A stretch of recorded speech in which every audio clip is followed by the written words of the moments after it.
And this team has a lot of similarities with the Carolina Panthers.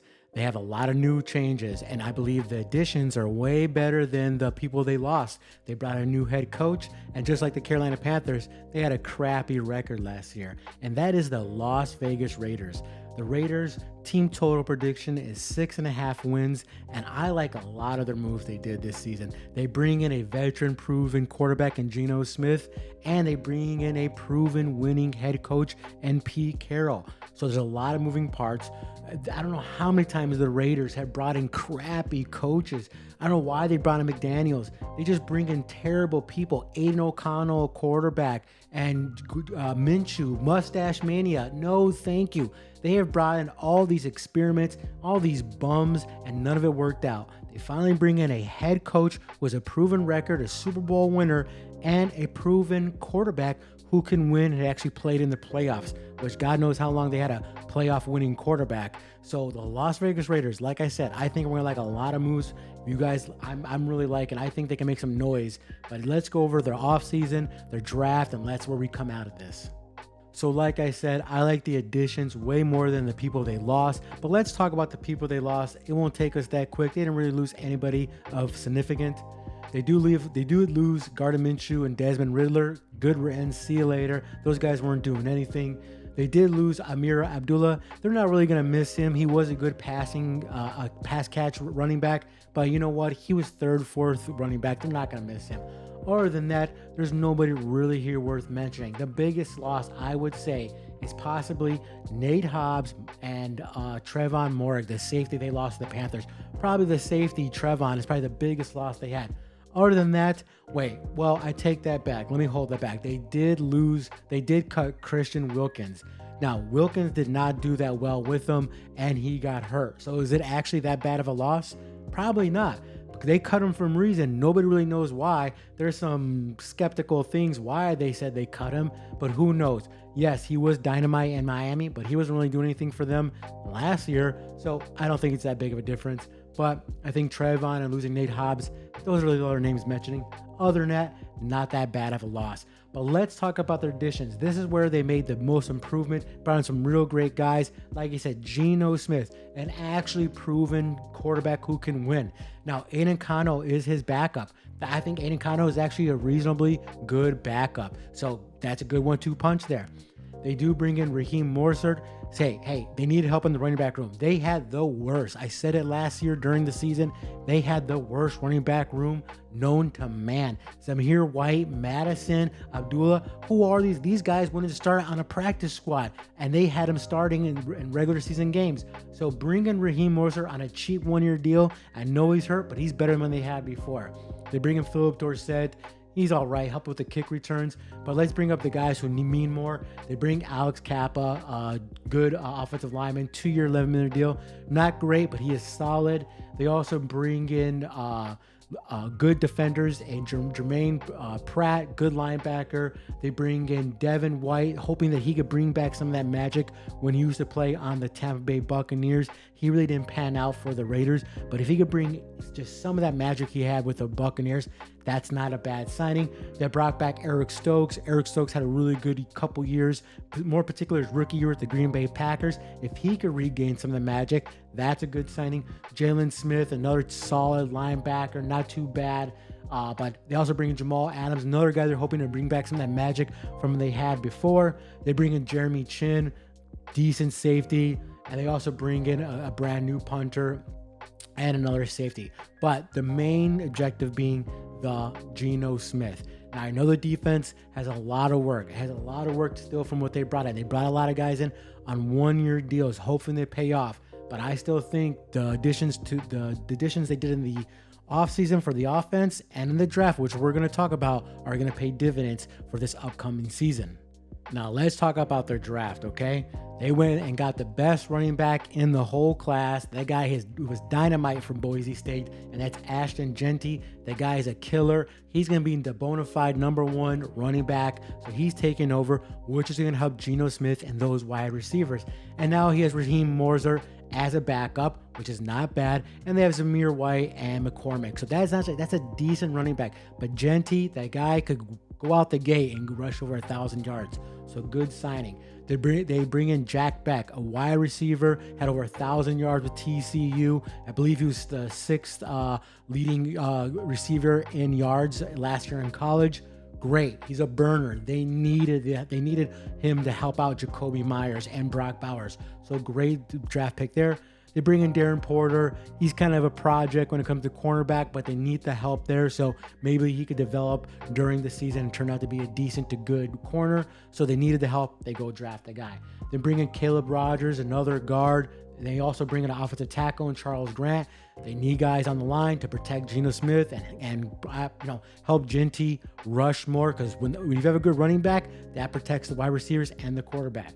Then they also bring in Dante Thornton. He has potential to be he's a wide receiver. He has a potential for some big plays. He led the league with an average in college, I should say. He led the college in the most yards in a catch. He averaged 24.5 yards of reception. So this guy has a lot of big playability. So they got him to stretch the field.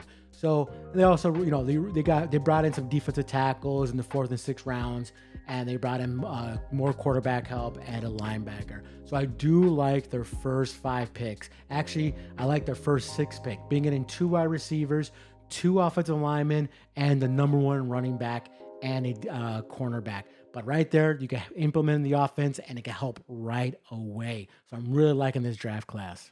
So when you break down their depth chart, okay?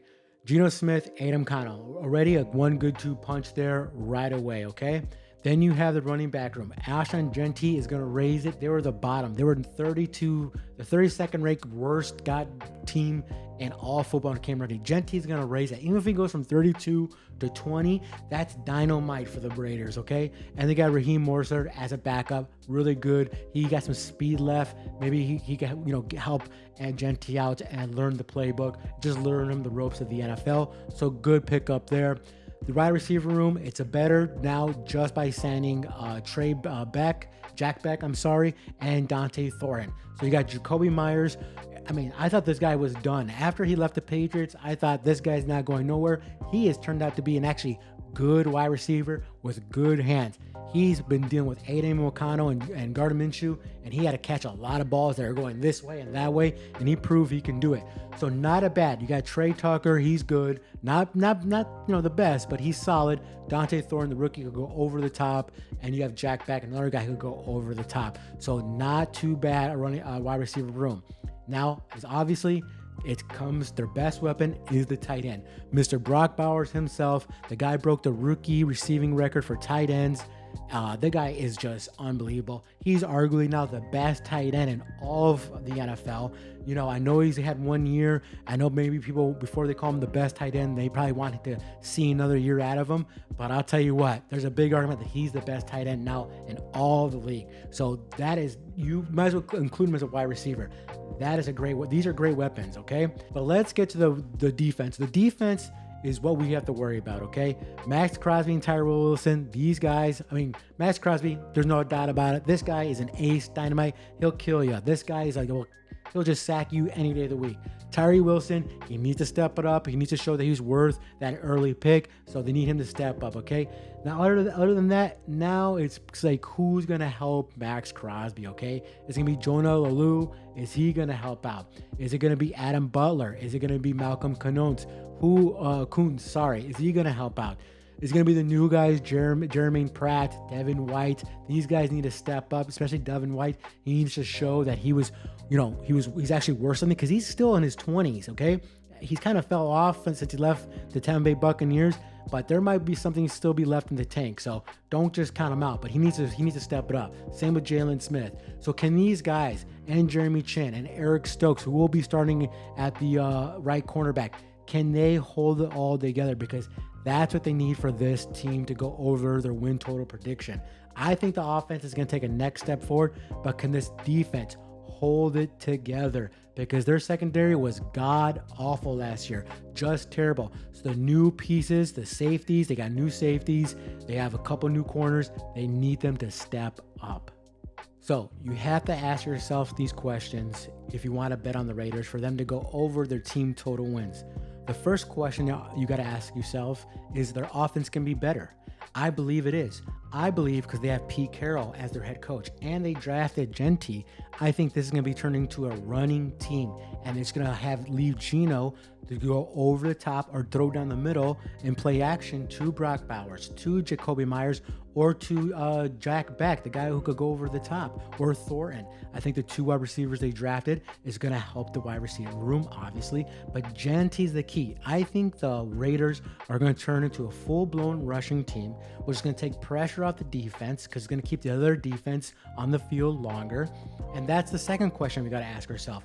Is this defense, in more particular, is the Raiders secondary gonna hold up? Their secondary was god awful. I think PFF ranked it the worst. So are the new additions gonna really help out? They signed a lot of guys on one-year deals.